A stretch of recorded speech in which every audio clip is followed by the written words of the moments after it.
Hey guys, Brian from Boas here. This video is going to be a little different from my usual videos, maybe a little less structured and a little more spontaneous.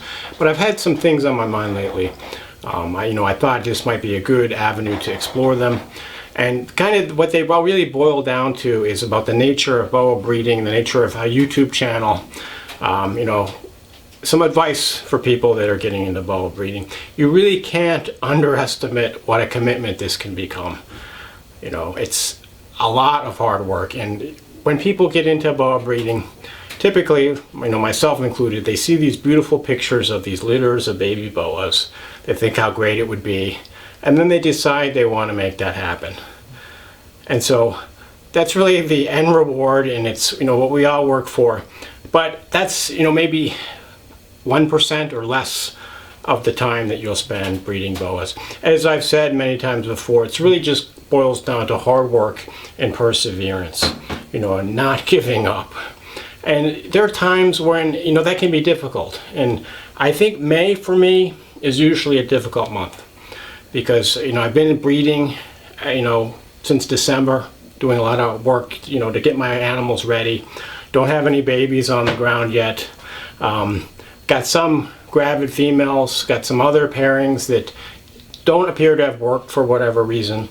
So it can be challenging, and it can just really wear on you sometimes, and you start to think about why you got into doing this and how long you're going to continue, and what the end goal is of your breeding operations.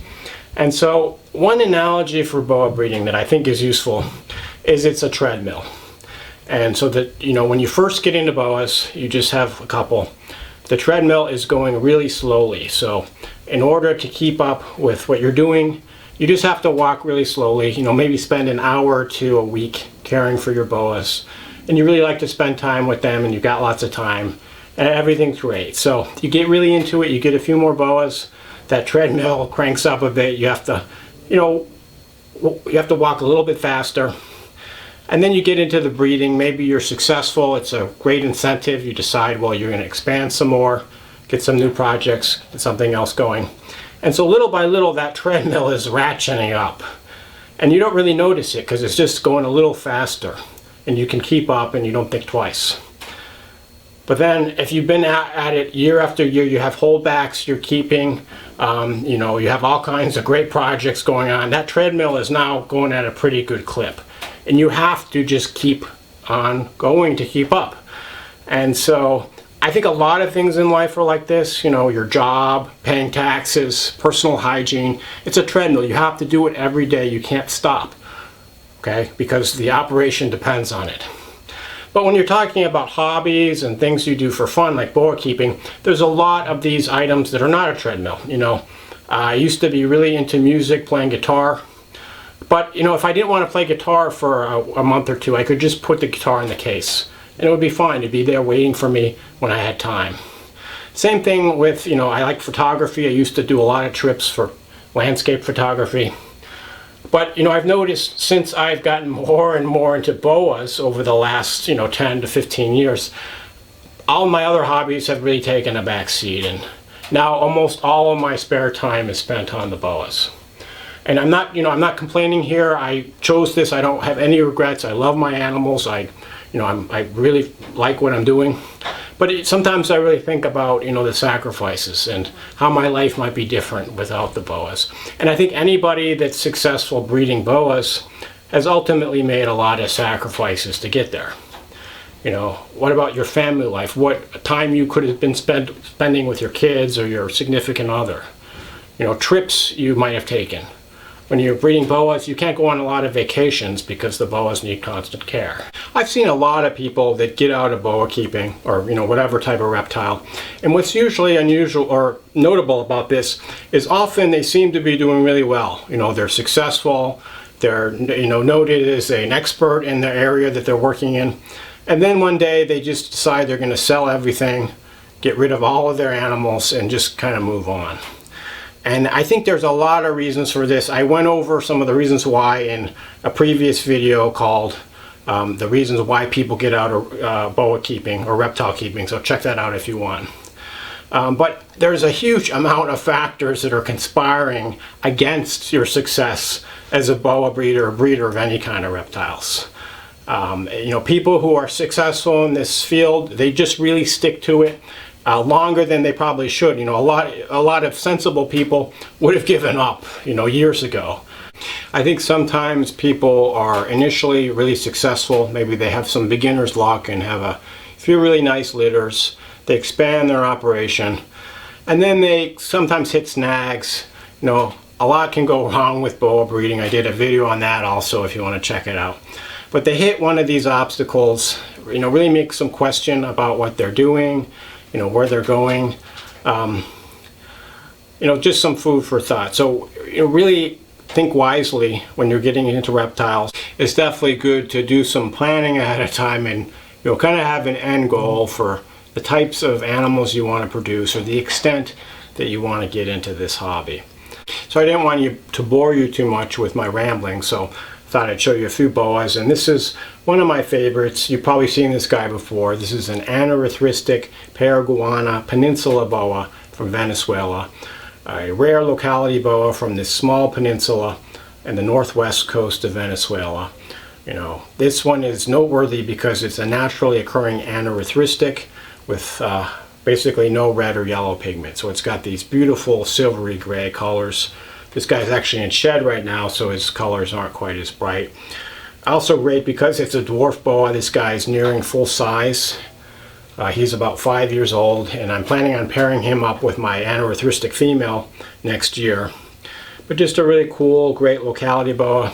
One of the things when I'm having these kind of philosophical, discussions in my head about why I'm keeping boas, I always like to just go back to the basics, just get out a few of my favorite boas, just enjoy handling them, admire their beauty, enjoy their company.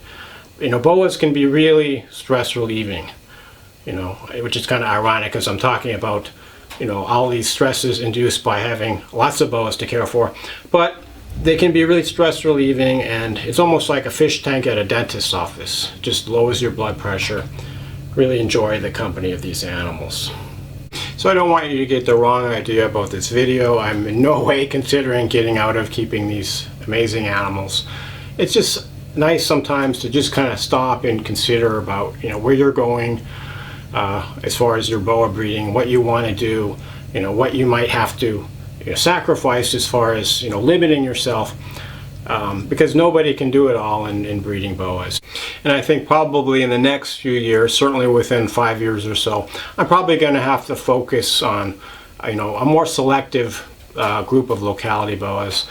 Because again, I've been trying to do a lot with my breeding. I've accumulated quite a few holdbacks that I'm growing up now. But ultimately, I'm going to have to probably sell some of those and just focus on a few select localities. Of course, this is going to be a difficult decision to come to, whether I can scale it down to 4 or 5 different localities, maybe Suriname, Peruvian, true red tails. Certainly those would be at the top of my list, as well as the Argentines. Maybe I like my Colombian boas and my Venezuelan boas as well, like this beautiful Venezuelan true red tail. This is a 2017 female, so she's about 4 years, going on 4 years old now. They're just a great, relatively rare locality of true red tail. And what's great about them, they don't get quite as big as some of the others. The adults are maybe 5-6 feet in length. They have this beautiful coloration, these crisp markings. They seem to be a little bit less fussy as far as regurgitation than like the Suriname or Guianas. It's unfortunate that there's not more of these being bred because they're not really available all that much. Hopefully this female will be ready to breed, probably not next year, probably the year after, but we'll just have to see. So I guess this brings us to kind of the next idea that I had in the video, next thing I've been thinking about, and that's this YouTube channel. And so what happens when I have an interest that I've been doing for a while and I'm putting a lot of energy into, and maybe I'm getting less out of it, I try to branch out and do it in a different way. And that was one of the reasons I decided to do this YouTube channel about 1.5 years ago. I thought I had experience with these snakes I could share with people, hopefully gives people some experience that I've gained over the years.